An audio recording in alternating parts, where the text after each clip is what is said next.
All right, it's 5 o'clock. We have a lot to discuss today for our work session, so we'll go ahead and call this to order. First item on our agenda is an employee recognition, so I'd like to welcome Director Tate up to present that. Thank you, Mayor.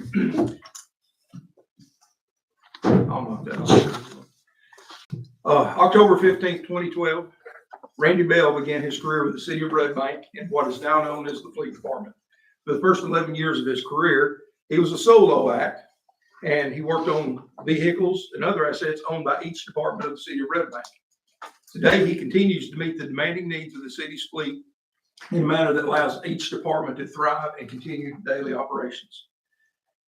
In October of this year, I recommended Mr. Bell for an award of merit for his service to the City of Red Bank. We were not notified of his selection for the award prior to the Tennessee chapter of the Public Works Association convention. But luckily, Kate and Justin Hedrick were there at the meeting, and Justin accepted the award for him. Previously, when one of our members had won an award, they notified me a week or two in advance so we could prepare. I found out that morning after they called his name. And I'm sorry, Randy. Of course, Facilities Manager Justin Hedrick was present to accept the award. And I would like to read you the citation that was presented to the selection committee discussing Mr. Bell's traits that he exhibits every day on the job. Mr. Bell came to the City of Red Bank as a highly experienced fleet services. Come on up here, Randy. As a highly experienced fleet services technician. His previous experience in automotive maintenance industry included dealership automotive as well as marine services. The wealth of knowledge he brought to the City of Red Bank includes understanding of newer automotive services and diagnostic evaluations at a level only capable at most major automotive dealerships. After owning his own business and working in this high-stress industry, which tends to have a get more done in less time approach to maximize profit, he felt the need to plug into something less stressful as well as not so competitive among technicians. He quickly proved to city leadership that he was not your ordinary wrench-turning, part-replacing mechanic. He truly understands modern vehicle powertrains and how to keep them in service. This is a level rarely achieved by most people in the industry today. During his service with the City of Red Bank, he has managed to keep the fleet in 3 different departments up and running. He performs services and repairs for the Public Works, Fire, and Police departments and does it on a modest budget. His specialties include emergency response vehicles, which includes fire engines, rescue police, ATVs, standard fleet vehicles, and specialty equipment such as backhoes and tractors, as well as asphalt and road repair machinery. Some of his accomplishments have included major overhauls of fire apparatus, rebuilding engines on fleet trucks, and has occasionally assisted neighboring municipalities. Recently, after a major automotive repair shop was unable to diagnose and repair a fire engine that was out of service with a neighboring community, Randy was able to use his experience not only to diagnose, but to fix the problem, and he saved our sister city a great deal of money as well as downtime for a fire engine. In a recent staff meeting, Randy was also praised by our own deputy police chief for his assistance with our own police department's fleet. Recently, our police department had 6 patrol cars go down at the same time. There were various reasons, from water pump failures to brake failures to emergency lighting to AC, and most importantly of all, a canine unit that had experienced an AC failure. And we all know that our canine officer has to have air conditioning. In less than 2 days' time, he was able to return all 6 units back to service with minimum downtime. His devotion to his duties as well as his professional experience has truly been Red Bank's good fortune. He is well respected by everyone at the City of Red Bank, and he is a very important player to our own public works team, as well as a tremendous person for everyone that gets to meet him. Randy.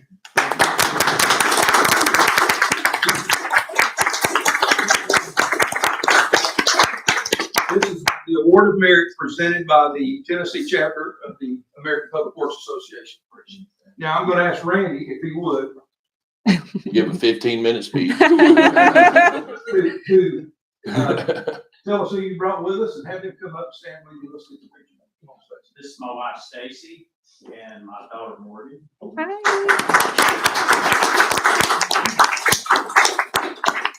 Now there's a funny story that I've always been told, that Randy got called for an interview. Randy got called for an interview to come to the City of Red Bank and he didn't have a clue what anybody was talking about. That someone else had applied for a job for it. That person be in the room with us now? She was-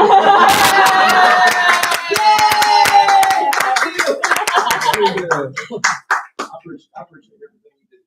I appreciate, and I also appreciate all the resources that have been allotted to me to be able to continue to do what I do. And we look forward to keeping on, pressing on forward and growing the changes in the industry.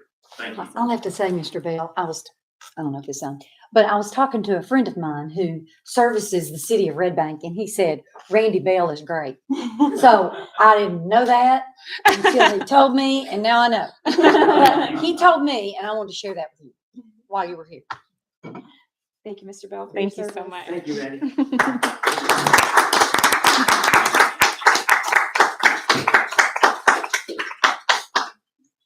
So we have some elected guests in attendance with us once again.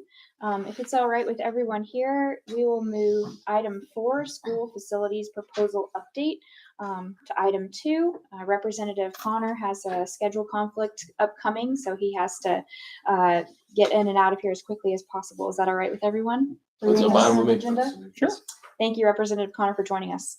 Thank you. Sorry, I'm gonna guess that you guys already know it's about my kids. This is scheduling conflict. There's a kindergarten concert this evening at 6, so I would be dead if I missed that. Priorities. Right? That's right. Family first. That's why we do what we do. Yes. And not whoever's calling me from that. So how would you like? Part of the reason a moment ago we announced this to the public so that you all would have the opportunity to discuss at length and hopefully in great detail about another option for Red Bank, another option for the Hamilton County school system. Moments ago, Commissioner Sharp and I presented a plan that's been looked at by the county and is at the very least a good plan to look at and further vet. It does still need to make sure that the sewers can work there, that the utility lines can work there, and that we can figure out traffic patterns and things that all of the rest of the ones also need to be looked at and make sure they can happen. Similar conversations are happening in Saudi Daisy about putting things together. The idea on this proposal is that it's kind of a twofold situation. If the county can turf a couple of the fields at Red Bank, then 2 of the fields that are currently practice facilities for the middle school and the high school could potentially turn into a school or a new elementary school on site. Gives us the opportunity to create a really awesome learning campus, gives us the opportunity to utilize resources better in that area. If we've got ball games, if there's a field there, it services 3 schools.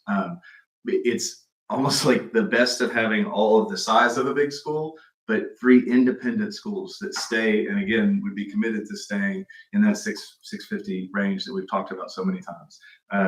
I'm so excited that we didn't stop. We didn't give up, and we kept looking until we found something else to offer. And so I'm very excited about that. Thank you. I really appreciate you and our Commissioner David Sharp and the superintendent taking the time to have a meeting with staff Yes. a couple weeks ago where we were able to get a little bit more into depth for some more different options and opportunities and solutions for the school facilities plan, for the county's plan that we know will affect our city residents so deeply. Is there still, if the field was turfed, would the county still have need of the current Fairbanks recreational complex? Yes. And that's a good conversation piece there to make sure that we are still in good conversation, in good faith about things that may need either a land swap or simply an agreement like we have right now. As it stands right now, today, the middle school for Red Bank does practice and play at 2 of the Fairbanks fields, the softball and the baseball, because they all are at the same time now. A couple of years back, we changed the way that we do things just before my time, and all of middle school sports are in the same season as their counterparts in high school. So at any given time in the fall, there is a middle school practicing, there's a high school practicing for football, there is there's soccer being played on 2 fields, Girls softball, softball. and band are all on different fields. So we would potentially also need to have a conversation with the city about other parts of the Fairbanks fields being available to be a field, just a field. We do recognize that it's in a floodplain. It wouldn't be a good site to turf the bottom 3 fields because the turf could get very, very messed up if it's flooded. It was a big key. When Commissioner Sharp and I rode up with Principal Tillett and a few others to see the Ray County fields, and they have them turfed and lined for soccer and for football, so they can be utilized for both at any time in their main area. And then they did actually use something. They created a PE space, a mixed use space. In my head, sounds a lot similar to the conversation around Rivermont's shared gym space, and it's a 50 by 50 turfed field indoors. So they use it for PE 5 days a week, and then in the evenings they use it for football, baseball, anything that needs to be in there. It's actually really neat. They've got all the lines in it for football, for 50 by 50, but then they've also got these black spaces that are the bases, so they could drop it down to do baseball, softball in there for practices. So again, it was really good to see, as you mentioned, the meeting that we went to, that you were at, and Commissioner Sharp and I went immediately from that meeting to look at the site, which unfortunately led us to find that there were power lines running across it, but it opened the conversation and continued, again, not stopping, looking for whatever. Yeah, just want to get there. Well, high tension transmission lines, not Yes. just any power lines. Sorry. Yes. Important to note. I want to And specify, if they movable. were just power lines, we would have found a solution for that. We have in the past done a land swap with the county, and in fact, that's how Red Bank Middle School came to be where it is, just next door to the properties in question. Mr. Granum, would you be able to speak to whether the remaining property at the Fairbanks field that may potentially need to be swapped also trigger a similar conversion issue? They would, but it's all workable. With good planning, we can come up with a proposal that would meet this, that would continue to satisfy the commitment to the National Park Service and TDEC for a similar kind of use of that. So it is a factor there, but certainly it's not a deal breaker. Okay, thank you.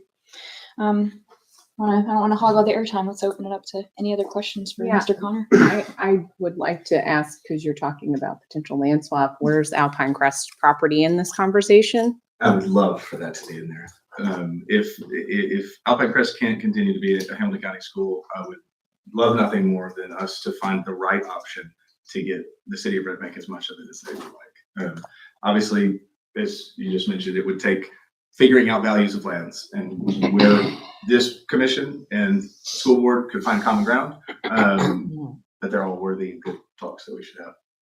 So a potential process could look like getting an appraisal of the Fairbanks complex, getting an appraisal of the Alpine Crest complex, comparing the values and determining what percentage of the land would be fair and even trade. That would be my understanding. I am not a lawyer, and I am. To the not best of your architect. knowledge, that is your current Right. understanding. That is the way that it has been mentioned every single time before. So I think that repeating what other people say that are experts on it is always a good choice. Can I, you said, just for the record, Yes. you said if Alpine Crest cannot remain an elementary school, and I know you're saying that because you all have not officially voted on a plan, but the conversation that I have heard in every school board meeting that you've had, facilities committee meeting, is that there is no plan to keep Alpine Crest open and keep Alpine Crest or Rivermont Elementary School open. Is that correct? You are hearing the will of the board correct. I just keep holding on to it. Sure, yes. I think we all have, and I think that's what has kind of pushed us to be really, to try to keep an open mind about all the possibilities, because it is very near and dear to us, and we would like to keep it open. We would like to keep all of our small neighborhood schools open, but we are listening to what is being discussed by the ultimate decision makers, which are not us. So this school, we talked about a little bit in the press conference, but we know that the news may or may not choose to share 5-second clips at a time. So just for this board's interest, the discussion was that the zoning for that potential new school, if one were to go there, would be, to be negotiated, but the intention would be for it to largely be the current students zoned Alpine Crest and Rivermont, at least those within the city limits of Red Bank. That is my goal. And I said that at the meeting, but you're right. It should be on record. Is that the intention and goal of this is that every citizen of Red Bank can send their child to a school in Red Bank, or that feeds into Red Bank Middle and Red Bank High. Right. That's the appropriate thing for any community. And so I definitely want that. And Commissioner Sharp also mentioned correctly that it also keeps representation. I know that this board has said that a few times, but he mentioned that in the press conference, and I'm glad that it was repeated. Yes, that's a good point to be made, that if we were to lose, if Alpine Crest and Rivermont were to close, we would no longer have any elementary schools in District 6, which means we would no longer have the ability to vote for any representative representing any elementary school served by our students. Sorry. Which one? To Normal. Oh, right. Sorry. Well, The only Normal Park doesn't elementary- serve Red Bank Right. students. That's I was. That's what I Red was Bank, getting- yes, good point. Red, You said District 6 so is I a was like- broader conversation, but no Red one Bank, in, yes. that would result in no one in Red Bank being able to vote for any school board representative who represents at an elementary school level. Correct. But this would. We still won't have Red Bank Elementary, at least not until the next 10-year redistricting. We can fight for it once more. But this school would be, we'd be able to vote for that rep or move into your district more specifically. Yes. So there's a lot to like about kind of the idea of an educational complex, so to speak. I think that's pretty cool. Can you talk about some considerations with Red Bank Elementary School being just down Mountain Creek Road, kind of the close proximity? That was the conversation line a lot about zoning and things of that nature. Now, when we had talked about the first idea of a school under the power lines, we will say, but there was conversation, and the first question I said is, can we zone this? And the things that have been said is, there's always a way. There's a way we could figure it out. We need to look into it and do our due diligence to make sure that we're not making somebody drive halfway across the county. But it is possible. It is possible to make that happen. According, again, to smarter people than me that deal with it a lot. But at the end of the day, and I mentioned this in the press conferences, there would be ideas brought of how to zone, and then ultimately the school board would vote for a The plan. new of zoning. zoning plan. Yes. There would be kind of like this, there'd be options presented to us and we would pick the one that seemed the best. Could you just to have it out in the open, could you just kind of speak generally about the next steps from Yes. the county's So perspective? it- And The biggest thing is to fully vet this. Obviously this has been moving very fast, which is why I asked for a press conference so that it was in the open and that you guys could talk about it tonight, because this is the last meeting of the Red Bank Commission before our next committee meeting for facilities, which is on the 4th. So important note there. It's also the next steps. Okay, so fully vetting it to make sure that sewers, utilities, things of that nature, looking at the traffic patterns, the time that the school would be in session and when they would be driving through. And then after, all of the different things have a range of pricing. So after that, finalizing the pricing would be the next thing of what it's actually going to cost if it gets outside the window, and figuring out where it falls on the priority list, which at current, the two options that they put in front of us are number two, ranked number two right now. Is that because of the condition of Rivermont? Yes. Okay. That is a big deal to it. And, Okay. Marco spoke to that building doesn't deserve those children. And so that's part of the reason it's been put so far up on. And Vice Mayor Dalton has noted that is why it's kind of pulled Alpine Crest along with it, because of the It's in- state of Rivermont. The new facility is intended for both student populations, right? So you can't solve one without the other necessarily. Exactly. Can I make a suggestion possibly? We don't have a commission meeting on Tuesday, January 2nd.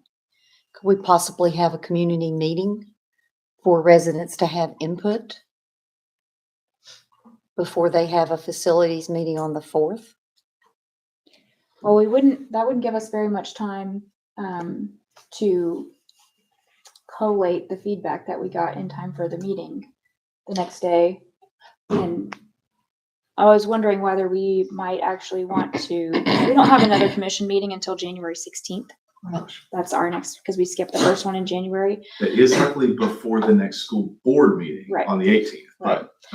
There is the option that we could, if we needed to, call a special called meeting following the meeting on the 4th, in case there was any action required of this board as a result of whatever deliberation occurs in your meeting upcoming. Okay.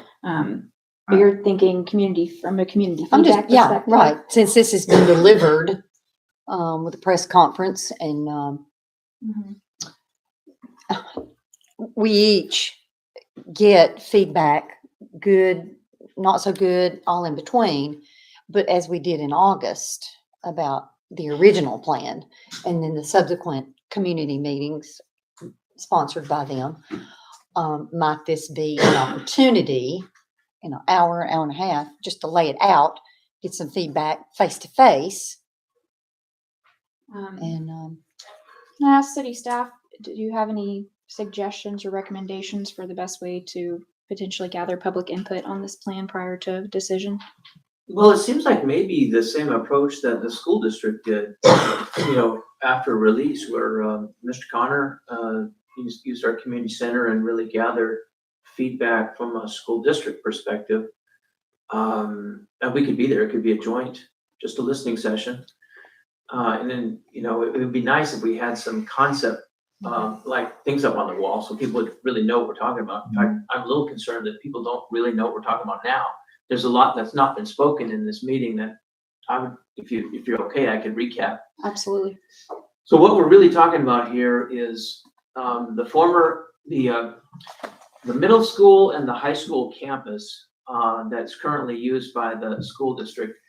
To the south and west of that is city-owned property, about 11.5 acres, and it has 5 ball fields on it. They look like they're part of the school complex, but they're actually a city park. And the 5 ball fields range from a full-size ball field down to a T-ball size ball field. So it's a mixed bag, and it's been used historically by youth sports. And there's also our Skipper Fairbanks facility down there that's hosted under license agreement of boxing club. So that's the parcel of land that the city has put into play for conversation purposes. If you add those 11.5 acres to the roughly 50 plus acres that are currently the middle and high school campus, you wind up with a large enough parcel. If you rearrange the current city park fields and the school district's fields, you potentially have enough space to add an elementary school on that same footprint. So the city responsibility is to come alongside the district and partner with them in giving up the land that they need. And then both agencies partnering with what really does the overall campus look like at the end of this project? Where are the sports fields? Who's really going to use them? And so that's kind of a complex thing to engage the community on that notional level. We certainly could do our best. I don't know who would complain, really, to be honest with you. It sounds like a win-win. There are people who would be displaced, some of the youth sport leagues that use our currently city-owned fields, and there is the boxing club as well. So we really need to communicate with them at a minimum. And after this public meeting, it would seem appropriate for us, the city, to begin to communicate with our license holders who use those recreational amenities. But, I don't know. It's really not, we haven't had an AE do any due diligence on it. What we did as a city when we looked at land acquisition is at about this point in the conversation, we hired an AE firm and they did a lot of due diligence. They surveyed the land, they assessed value, they looked at environmental issues and wetland issues, floodplain issues. There's a lot of due diligence associated with this potential partnership between the district and the city that really needs to be fleshed out to make sure that's actually a doable deal from the standpoint of meeting the school district needs as well as our needs. It would be hard to have that conversation in any less than probably 3 or 4 months for us to get an AE, or somebody's got to go get this AE and they got to do all this due diligence. For the purpose of just giving the community a heads up, I really think the press release that Mr. Connor and Commissioner Sharp had and our process here in public session, we can all go back, as Commissioner Fairbanks Harvey talked about, and start to inform our various user groups. We can inform our license holders and really get a community conversation going. Okay. Go ahead. You're talking about, help me, because I am not a technical person. I'm a social worker. A&E is architect and engineering. Okay. Yes. Just double checking and just wanted that on the record in case anybody was not sure, like I was also not sure. Is that something that, I mean, does the district contract with any firm like that where you all could do any kind of like preliminary look So at that site? what was done, pardon me, what was done prior to me today, saying I'm comfortable enough to say it, is that the in-house architects looked to see if it was even feasible. Is Okay. the space large enough? Is there streets enough? And that whole thing. Now, the next step after that is utilities, making sure that it doesn't displace, we talk a lot about the sewer. And so making sure it doesn't displace too much, making sure that we can run the right power lines to the school that aren't over it in high tension and things of that nature. So it has had its initial vetting, which is very early and in the infancy of it, but enough so that they gave me the green light to say, this is an idea that we can look into further. And Is there any, that's the next. sorry, No, you're good. is there any sort of timeline where that deeper dive with the utilities and sewer, for example, might be ready for review? I can't tell how, I'm sorry. I don't know. Days, weeks, months? It's a good question to ask and I will, but I do not know that at this time. Well, I got one question. Can you sell it Can you say? to the board and the county commission? Is this doable? I mean, because the Alpine Crest was not, the White Oak Park was not. Is this in the hunt, or are they still going to put it at DuPont? It's a great question. Um, I very much look forward to the conversation on the 4th with my full board where I can vet the idea with them, which you're right, is a whole different type You're of under the sunshine laws too. Right. Right. You all keep Um, talking. And I feel really good that this is an idea that we were even excited about it before we walked over and saw the power lines there, for a different part of this area. So I don't see how there's, like, the only thing I've heard anybody say is the zoning, which is absolutely doable. And we're trying to do this at Soddy Daisy. We're like, that's on the agenda, on the proposal is to put a middle school at Soddy Daisy and therefore have a learning institute, basically having Daisy Elementary, Soddy Daisy High School, and whatever the middle school would be called. They already do this on Signal Mountain, considered to be one of our top high schools. Signal Mountain Middle High is there, and they have Nolan right on the same campus. It seems to me that when you're sharing a campus, then you have shared facilities, you have shared parking, you have shared drives. We don't have 5 school zones in our town, so you can get across town. And it's already where the school zones are, and we have a 5-lane road going to it and a divided highway feeding it. So, and I'll work like the Dickens to get the sewer. Just as a general rule, work like the big Yeah. So But as far as if you need to know where I stand, I'm all for this. nice. Yeah. Thank you. So maybe the least pressing issue is the name, Then because that could cause some confusion with it could Red Bank Elementary School not being in Red Bank, but somewhere else I down don't the even road. touch that one right now. But I see the concern. For future consideration. Right.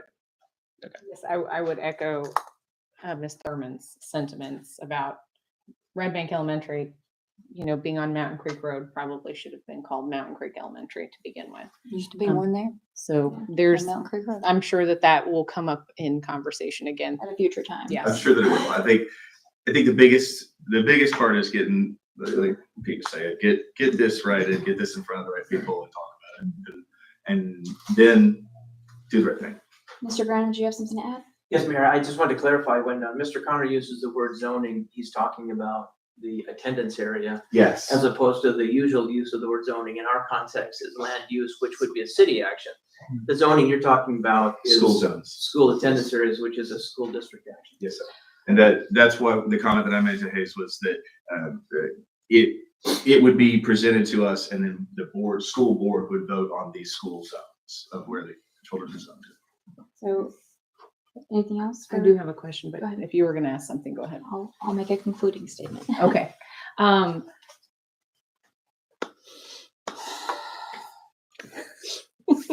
Sorry, that exchange interrupted my line of thinking. And so, Do you want me to go in first? Yes, while go you think? ahead. Okay.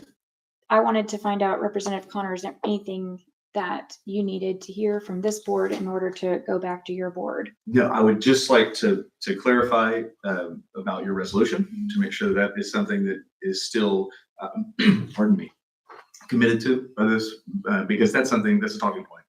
That's not just a talking point, it could move a needle. To make sure that this commission is, I guess, to rank what's in front of us and see how highly this option is ranked. And just to echo your commitment to us getting this right together. We have obviously nothing before us to vote on, and nor do we have the ability to vote during a work session. But it is no secret that we have passed a resolution in support of exploring sites other than the former Red Bank Middle School site. And in that document, specifically Alpine Crest, White Oak, and the existing Red Bank Middle High campus were named as preferred sites. So this board has taken definitive action to endorse that location.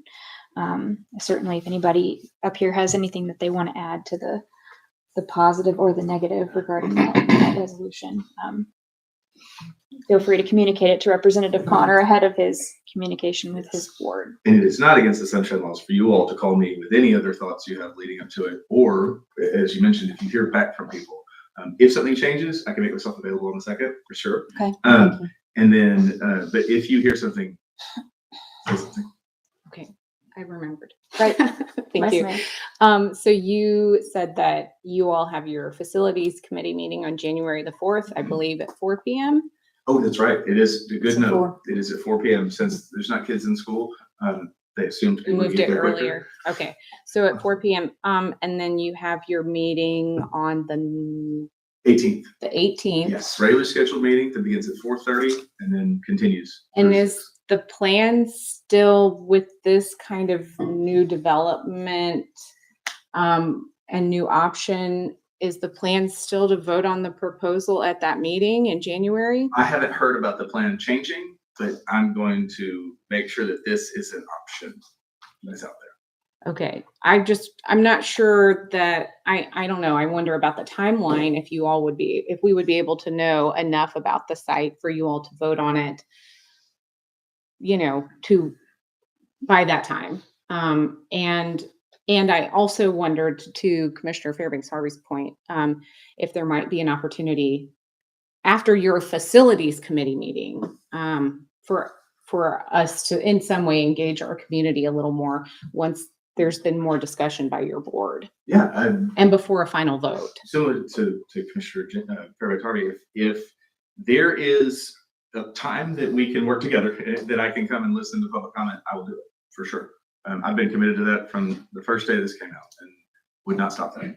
So perhaps the most productive time to hear such comments might be after your next meeting on the 4th, so we know whether or not to That- bother. That is a really good point to make, and so I wouldn't stop you. I would be happy to meet at either one of them. I can see good points for both of a meeting before for me to have those thoughts at the meeting, but equally for me to have thoughts in between that meeting and the actual voting session. I'm a little concerned about how many people would be able to attend a meeting prior to the 4th with holiday travel. That is a good point. I know that Commissioner Sharp couldn't be there. Right. Mhm. And then perhaps prior to the 16th, when we have our next meeting, sometime between the 4th and the 16th, Tuesday the 9th. that would give an opportunity for us to know whether your board considers this feasible and plans to pursue it in any way, and gives us an opportunity to hear feedback prior to us potentially taking any action on the 16th if Oh, the needed. 16th.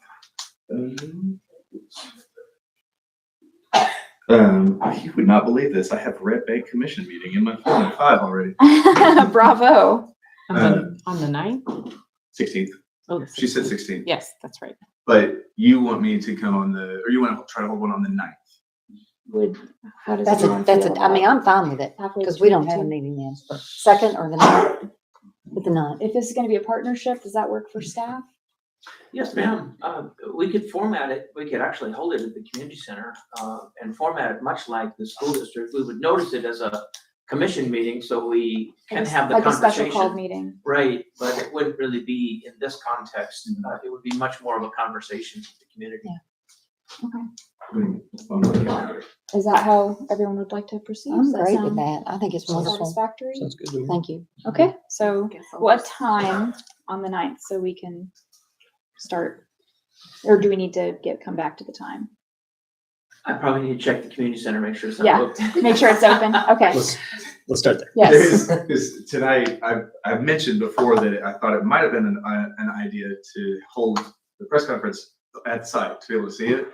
It's very cold, so you didn't want to be outside, but tonight at the community center, unfortunately, I'm sure it's fortunate for them, but there are a lot of people from the Waffle House that are hanging out at the commission, or at the community center. The beauty of the community center is we can walk out on the back deck and actually look at this land. That's true too. Oh, From the elevator good perspective. point. It's Yeah, right there. we have an extra visual Yes, we do. for the 4D experience. If that doesn't work, my Thursday, January 11th, is a fallback. I have that open as well right now. Yeah, I think either of those dates, we'll say tentatively the 9th if available, time TBA, or the 11th. We'll treat it as a special called meeting and advertise it appropriately. But the purpose of it is community input and communication of this concept to the public versus any kind of deliberation. And a procedural note, I'm gonna ask our people that I think your announcement could serve both. And I would like to make sure that it does say school board as well. That way it doesn't have to just be me. Make it an Any- official joint meeting Exactly. That way any school board member that wished to come could also come and about deliberate. sunshine issues. Exactly. Okay. Yes, I don't know if you already know that answer, but if We're looking at the calendar for the community center, the 9th is already booked. It is. So the 11th would be Okay. available. Okay. If we held it a little earlier, we could still have daylight to actually see, if that's a Sure. useful aspect of this effort. it's better. Sunsets around 5:30 right now. So maybe the 4:30 start? I guess if it's an input meeting, if people arrive late, they should have still an opportunity to participate. I'm just worried about people getting off work on a weekday, being able to participate. Maybe if, Are the fields Maybe lit? 5. oh, that's a good point. Are the fields lit? Do you know? Though the soccer field is, the football fields are not. The two, but I don't think those excuse me for interrupting. I don't think those two practice fields have lights. no. The softball field does, that's next. Because I was standing there talking to Principal Tillett, and because a version of the map I saw that had been drawn had it over the soccer fields, and I was talking about maybe the soccer field's moving, but I looked over and there's already lights all over the soccer field and at the baseball, softball field, and there's not at the, I noticed for Practice sure, fields. there's not on those two Good practice fields. question. So, but equally, if we wanted to, we could bring a map. Today, part of the reason that we utilized your space is because a big giant wall full of map, we were able to point to different places. So I'm sure that I could get a larger map created for us. Maybe we could have the meeting begin at 4:30, but not make a presentation until 5. So maybe 4:30 would be an opportunity for people to come and look at the maps and begin discussion. And then we have a presentation maybe at 5 o'clock to give people more opportunity to arrive. Yes, ma'am, that sounds great. Okay. That would be, we should also, just another note in there, check with the school system or let them know that people will be on the fields. Because if you do that, people could walk down the fields. We just need to tell the school system that there will be random people on their fields. As long as the 11th also works for them Yes. Okay. and there won't be practice or anything occurring I at that just really time. want to keep this conversation going, but I'm about to. Yes. disappoint a kindergartner. Absolutely. Okay. Thank you for Go, joining Daddy, us, go. Representative Connor. We appreciate your time. Yeah, thank you. Does Mr. Sharp have anything to add? Commissioner Sharp, do you have anything you want to add? Okay. Excellent. Thank you for joining us. Thank you. All right. Anything else before we have, I definitely want to hear from Deputy Director Johnson about our commission updates. Any concluding thoughts regarding the school facilities update before we move on? No? Okay. All Okay. right, looking forward to the next steps. Absolutely. All right, we'll go ahead and move on to item 2 of our agenda, commission goal updates with Deputy Director Public Works Johnson. Thank you. Good evening. Good evening. So this is December. Your original commission goals for 2023 were actually adopted back in February. So we think it's timely to give you an update, especially before the holidays and in preparation of your commission retreat that's scheduled in February of 24 to take a look at what future goals might need to be. On the first slide, you'll just see some overviews of what the adopted commission goals have been. One is to address multimodal transportation. Second was stormwater. Third is parks and recreation needs. Fourth is an overall comprehensive plan and small area study. And then last but not least is a library/civic center. So what I want to do is just to briefly walk through. I think most of you are already familiar with some of the progress and status of most of these. But at the end, I think it's very relevant to walk through so that we have a final recommendation prior to your 24 retreat. So taking a look at the first one that I identified was to revamp stormwater ordinance process and fee structures. First thing, ordinance and new fee structure, check mark, that's been adopted and has been fully implemented. Along with that ordinance, we were also very successful in implementing the stormwater credits manual. That is an opportunity for property owners to offset that annual stormwater utility fee by making improvements to their property. But the ultimate goal is just to address water quality and water quantity. So again, that has also been adopted. We have had several opportunities to connect some nonprofit organizations with some of our property owners, as well as some of our religious properties on what are some opportunities for them to utilize those stormwater credits. So I look forward to working with them. Third on this list is the grant point funded stormwater asset mapping and management plan. It is currently underway. You have probably seen some survey crews out and about with their reflective vest on. Looks like they're carrying a lot of sticks and some camera equipment around. But they're taking a deep dive as to underground what's happening and how in the future can we best manage our stormwater system for the betterment of all property owners. So the orange check mark just kind of means that it's still work in progress. Our number 2 goal, multimodal transportation network improvements. Right now, roadway and sidewalk digital inventories are underway. We hope to have those completed and uploaded into our systems sometime early January, maybe late January. But it is poised and ready to go as we continue to move through a lot of our other planning initiatives. This is just some more base data that becomes very critical for those endeavors, as well as a capital improvements program. How do we identify funding sources to implement what we find in these indexes as they're revealed? Second on that list is community mobility plan that has been adopted. This was an initiative that was taken on probably this time last year, worked its way through. Ultimately, from that planning initiative and the plan that was adopted, we did determine that there are some more needs that have to happen. We have not been able to gather enough data for traffic engineering and traffic studies on more particular Dayton Boulevard, as well as some of our collector streets. So one of those initiatives was to actually issue an RFQ to get with an engineering firm that can help provide some of these services as they come up. Initially, we thought we could just do an RFP for one project at a time, but that's become very, very challenging, and it's not as efficient in staff resources as well as public dollars. So the RFQ is actually out now. So we're getting feedback from a lot of firms that are interested to sign up to be part of that process for Red Bank. So we look forward to vetting those evaluations when they come in and then come back to you. It's tentatively on your January schedule for us to review and then present a recommendation to commission to get some services under contract for a long haul. Also in here, the Complete Streets policy is being developed. This is an initiative that we took on earlier this year. We have a draft for the Complete Streets policy that the Planning Commission will be reviewing in their January agenda. And from there, recommendations will come to City Commission.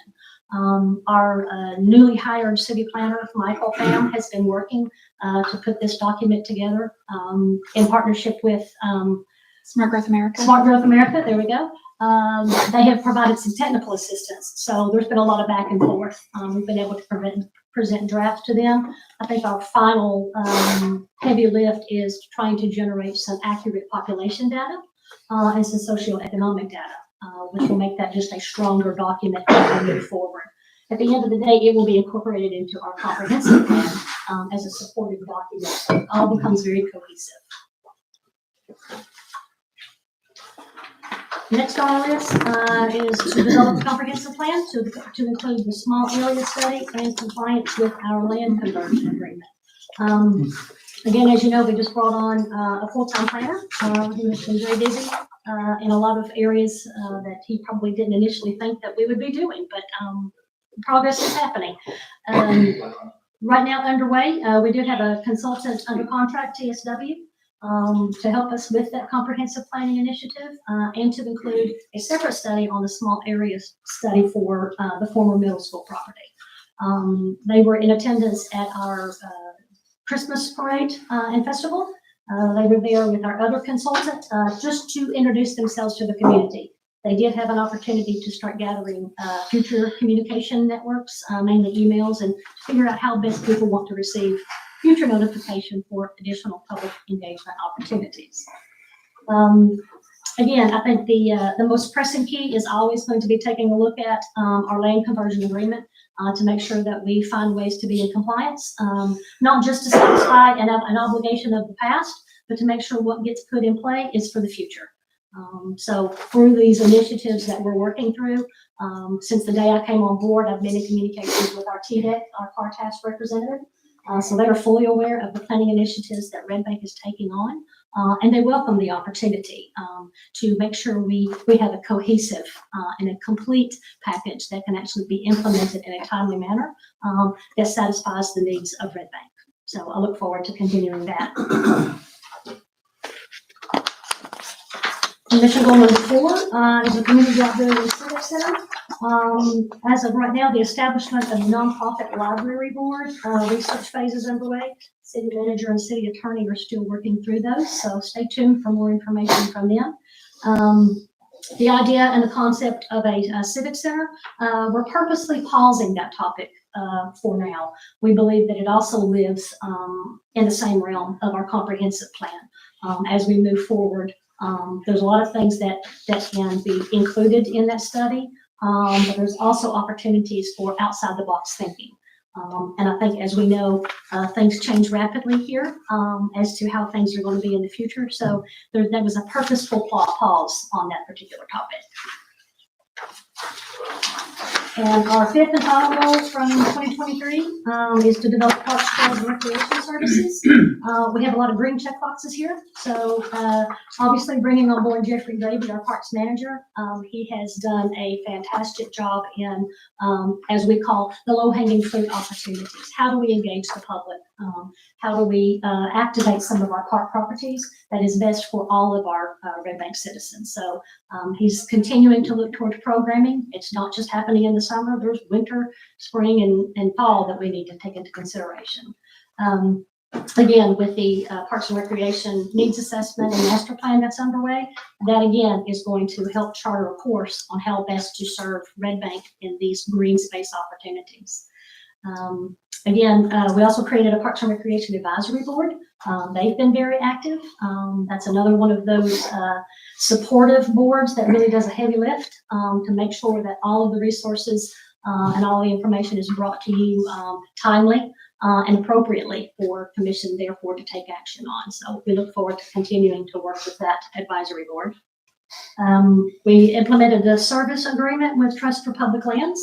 This is another entity that brings tremendous value and resource and networking capabilities for thinking outside the box. How do we connect trails? How do we look at activating some other spaces that they really have some unique experiences on? So again, Jeffrey has been working regularly with TPL just to do a data gather to make sure that all information that's out there that's been gathered across our region comes into our hands. Therefore, our board and through our public engagement, people are aware of what's already happening somewhere else and how does it have the potential to impact Red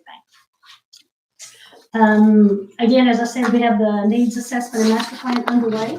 Kinley Horn is actively engaged in pushing this initiative forward. The December 1st festival is when they launch their public survey, one of many to come.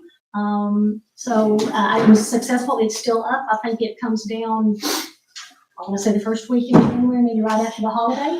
So it's been active for a while, and we continue to see activity. So we're hesitant to pull anything due whenever we're seeing regular hits. So if you haven't done it already, please go to the website and take advantage of the survey. It's not just for Red Bank citizens.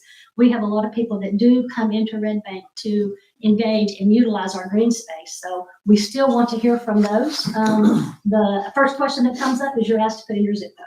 So that is another filtering way for our consultant to provide us that relevant data based on zip codes. So I did notice that there's been some survey links, QR codes sprinkled around the city.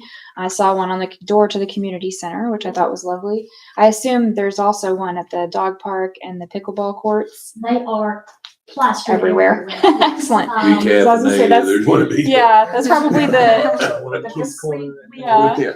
We reached out and it's posted on the doors at Food City. A lot of Nice. where people succeed things. I saw one on the counter at Sabor. So Correct. I appreciate the effort that you guys have had trying to reach as a broad audience as possible with this. Yes. We also recently just mailed it out to a lot of our religious organizations, our churches in town. They have a tremendous active audience, so we did send those brochures out, and they're both done in English and Spanish. So one of our initiatives is to make sure that we are not purposely excluding those that are actively engaged in our park properties. Perfect. Thank you for bringing that up. On your last slide, these are just some staff recommendations. Again, moving forward into preparing for your retreat in February, to be able to check some of these things off. I think obviously the multimodal transportation, I'm going to recommend that continue into 2024. We've not shaved enough off of that topic yet, for my satisfaction as staff. However, looking at stormwater, I think we have tremendously checked a lot of those boxes. And I believe that goal is what I call sustainable. It's on its own, it's activated. If things come up in the future, probably in the next year or two, I would like to be able to present a stormwater incentives program for commission to consider to help really engage property owners to make improvements to their property where they may have been limited with some funding prior to an initiatives program. Would maybe micro grants be any kind of possibility with the stormwater program? Absolutely, yes. There's a lot of things on the horizon in that arena. I'm thinking in particular about property owners who own a segment of Stringer's Branch, whose property lines adjoin or entirely encompass the waterway. Correct. Yes. Thank you. Leslie, you mind if I add a comment? Please. The stormwater is sustainable, but there are some major developments that will unfold as a part of the process we put in play with the stormwater management assessment plan. There are things that will come out of that will rise to the commission level for investment and approval. So it is sustainable as a program, but we'll pretty regularly be coming back to the commission for commission level continued sustainment. Excellent. I will have to say the spelling of Vice Mayor's name needs to be an F instead of a PH, correct? That's correct. Okay, Thank you. Thank you, My Commissioner. apologies. just saying. Thank you for- And I looked at that slide a dozen times and didn't catch it either. So I'm gonna own that one as well. My apologies, Vice Mayor. Quite all right. PH. First time it's ever happened. I think so. Moving on, the Parks and Recreation, again, it's a continuing effort. That timeline was a 12 to 14 month period from start to finish. The parks before- needs The assessment. parks needs assessment, and that master plan, yes. So obviously I recommend that continue on. There's still more work to be done. Same thing for your comprehensive plan and area study. Again, I think there should be a continuing goal into 2024. And again, we talked about the library and civic center, just it's a pause for the inclusion in your comprehensive plan as we move forward. Any questions for the deputy director? And we thank you so much for this presentation and preparing us for our next retreat. And I know it's been a heavy lift having all of the commission goals be in your department, so thank you for everything you do. We know it's not easy. All right. Thank you. Yes, thank you very much. Okay, we will, we've just got a few minutes left. Do we want to go ahead and the rest of the items, I believe, are agended items. Yes. That's right. So if it's all right with everybody, we'll invite a public comment briefly. Yes, ma'am. Thank you, Mayor. This is the time for public comments. Please observe these rules for comments. Comments are limited to 2 minutes or less in work session, and the city recorder will operate the timer visible on the dais. Please respect her direction and conclude any comments as time expires. All comments should be addressed to the board as a whole and not to a particular commissioner, city staff, or the audience. The commission is here to listen, not necessarily to engage in back and forth or to respond, so please do not expect a reply. More citizen comment time is available at the end of our regular session immediately following this work session. At this time, citizens are invited to the podium to comment. Please begin by stating your name and address.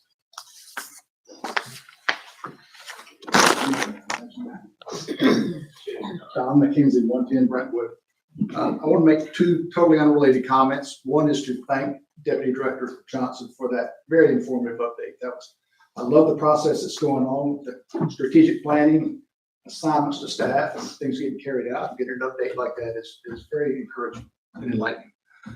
Second is my chest feels lighter right now than it has in the last few weeks after hearing the proposal from Representative Connor and Commissioner Sharp.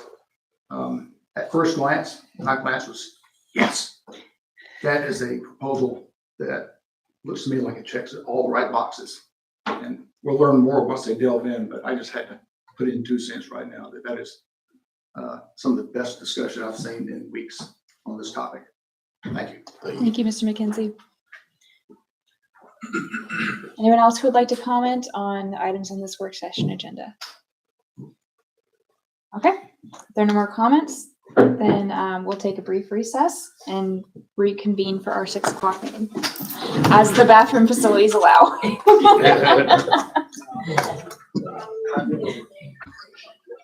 Sound.